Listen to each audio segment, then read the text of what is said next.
Hi friends, ഞാൻ ആദ്യമായി ശബരിമലയ്ക്ക് പോകുന്നതിൻ്റെ വീഡിയോ നിങ്ങളുമായി ഷെയർ ചെയ്യുകയാണ്.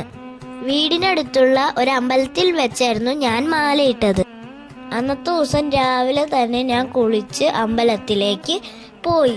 പൂജിക്കാനുള്ള മാലയുമായിരുന്നു ഞാൻ അമ്പലത്തിലേക്ക് പോയത്. അമ്പലത്തിൽ ശിവനും പാർവതിയുമായിരുന്നു പ്രതിഷ്ഠ.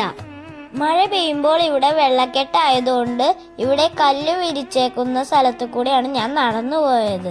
ഇടയ്ക്ക് വെച്ച് ഞാൻ തൊട്ടാവാടിനെ തൊട്ട് കൊണ്ടാണ് ഞാൻ പോയത്. അമ്പലത്തിൽ എത്തിയപ്പോൾ കുറച്ചു നേരം ഞാൻ അവിടെ നിന്ന് പ്രാർത്ഥിച്ചു. ഇതാണ് എനിക്ക് ഇടാനുള്ള മാല. എൻ്റെ അച്ഛനാണ് എനിക്ക് മാല ഇട്ട് തന്നത്.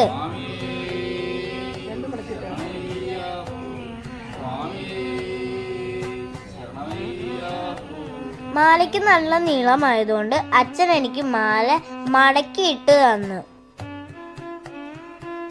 അമ്മുമ്മയും വല്യമ്മുമ്മയും അമ്മാവനും എല്ലാവരും എൻ്റെ കൂടെ ശബരിമലയ്ക്ക് വരാനുണ്ടായി. അതുകൂടാതെ അവരും മാല ഇട്ടു. മലയ്ക്ക് പോകുന്നതിൻ്റെ വീഡിയോ ഒന്നുമില്ല, അതുകൊണ്ട് ഫോട്ടോ മാത്രമേ എടുത്തുള്ളൂ. ബാക്കിയുള്ളവരുടെ കയ്യിലൊന്നും ഫോണും ഉണ്ടായില്ല, അതുകൊണ്ട് വീഡിയോയും എടുക്കാൻ പറ്റിയില്ല. നമ്മളെ കുറുമ്പിപ്പാറു ആ അമ്പലം മുഴുവൻ ഓടി നടക്കുകയായിരുന്നു. അപ്പൊ ശരി ഫ്രണ്ട്സ്, ബൈ. അടുത്ത വീഡിയോയിൽ കാണാം.